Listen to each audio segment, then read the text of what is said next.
Sobat Oget, jumpa lagi kita. Kali ini aku mau bercerita tentang satu peristiwa yang terjadi di daerah Sulawesi. Ya.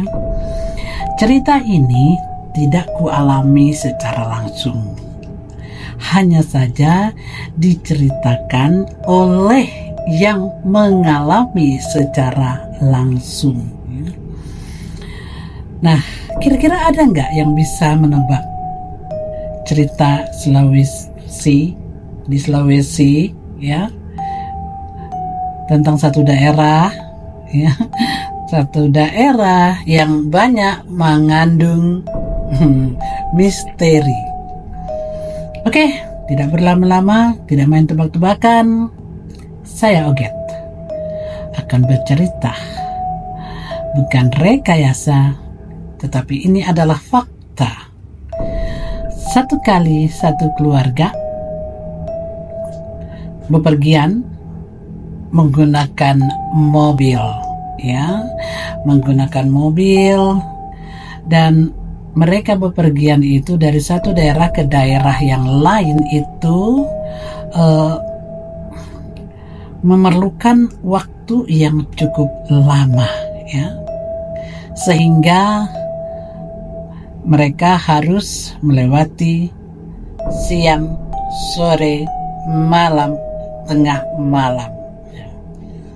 Dan satu saat mereka melewati daerah yang konon kabarnya mengandung berbagai misteri, ya.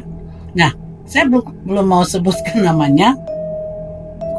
Saya mau cerita saja bahwa ketika mereka harus melewati daerah itu menjelang malam, ya, menjelang malam hari, artinya sudah melewati waktu jam makan malam. Mereka sudah makan malam itu di satu tempat, ya, dan biasa kan kalau orang habis makan, apa yang terjadi? Ngantuk, ya. Setelah makan di satu tempat, mereka melanjutkan perjalanan, dan katanya waktu itu sekitar jam 9 malam. Biasanya orang makan itu sekitar jam 7 malam, ya, sekitar jam 7 malam, dan sekitar jam 9 itu sudah mulai rada-rada ngantuk, ya.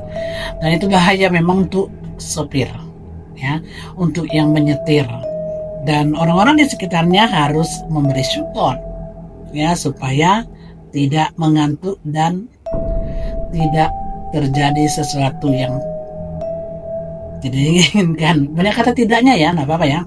Nah, lalu sang adik yang berada di bagian belakang mobil, maksudnya duduk di bagian belakang, paling belakang, karena mereka tuh ada sekitar 6 orangan gitu, 2 depan, 2 tengah, 2 belakang.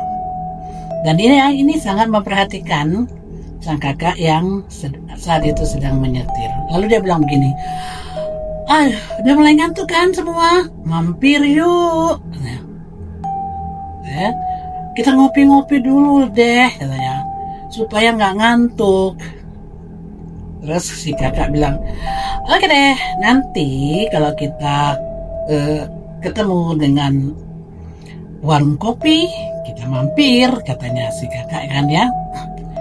Waktu itu dia terus aja nyetir gitu. Terus si adik yang di belakang tuh bilang gini, ya sekarang dong, masa nanti, gitu kan? Masa nanti, sekarang aja, melimpir, mampir dulu, ngopi-ngopi dulu, biar nggak ngantuk. Siapa tahu ada cemilan pisang goreng, gitu kan? Terus si kakak yang lagi nyetir, iya, nanti kalau sudah ketemu warung kopi, mungkin bisa menyediakan kopi, teh, susu, coklat, pisang goreng, dan teman-temannya gitu. Nah, si adik ngotot begini, loh, kok nanti sih? Nah, saat ini aja. Terus si kakak bilang begini, ya kan kita masih di hutan, masih gelap gulita, mau mampir di mana? Kan gitu si kakak bilang. Terus yang lain-lain juga ngomong gini, iya loh, ini kan gelap, ini kan jalan hutan, ya nantilah gitu ya. Dan kan satu orang dibanding 5 berarti kan, karena mereka 6 orang, satu orang dibanding 5 yang ngomong gini, nanti kalau kita ketemu, sekarang kan nggak ada, ini kan gelap gulita gitu kan. Itu adik ngotot loh, dia bilang gini, loh emang kalian nggak lihat ya, di sepanjang jalan ini warung semua. Hah, warung semua? Lah iya, masa sih nggak lihat tuh, lihat tuh banyak orang pada ngopi-ngopi tuh, asap-asapnya ngebul-ngebul.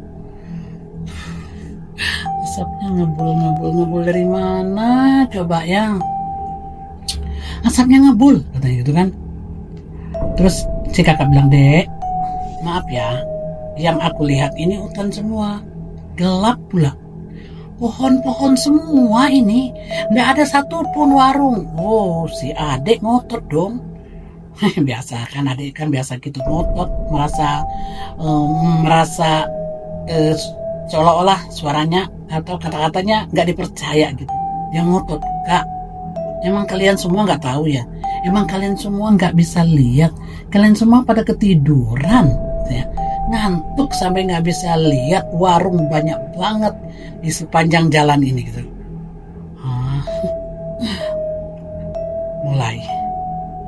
Mereka mulai ya mulai berpikir-pikir ada apa dengan si adik ya, karena yang seperti aku bilang tadi, 6 orang, 5 dibanding 1.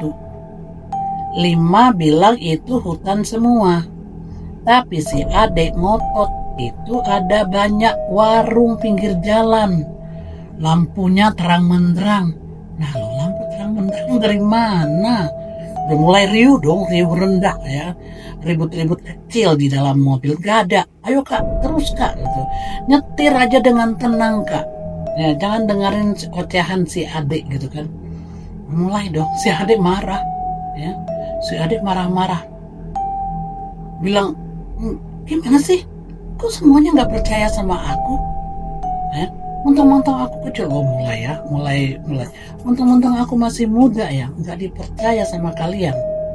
Terus cuman aku yang bisa lihat ya, kok cuman aku yang bisa ngerti ya? Cuman mataku yang bisa ngelihat ini warung sepanjang jalan tuh, warung di sepanjang jalan. Apa yang terjadi guys, sobat oget? Udah semua udah mulai tuh ya, mulai merinding dangdut, mulai pada merinding dong ya, mulai merinding dangdut.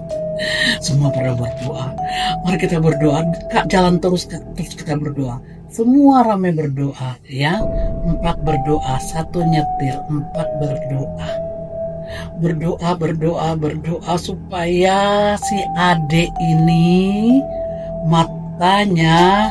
matanya itu ditutup oleh penglihatan yang enggak ya. Mereka berdoa dan berdoa ya, walaupun tadinya si adik ini nggak mau, ngapain aku berdoa, aku kan bisa lihat, ngapain berdoa dong, tetap ya.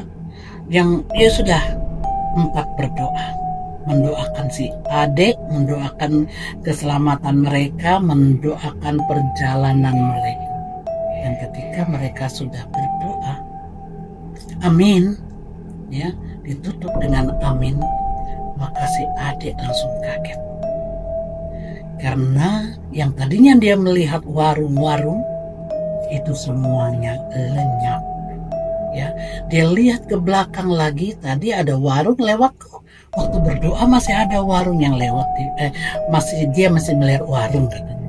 Begitu lihat ke belakang lagi, gelap gulita. Barulah si adik tahu bahwa tadi dia sudah tergoda. Terima kasih sudah menonton. Akan ada cerita berikutnya. Ini tentu saja bukan ku alami, tapi dialami oleh temanku secara langsung ya. Terima kasih sudah menonton.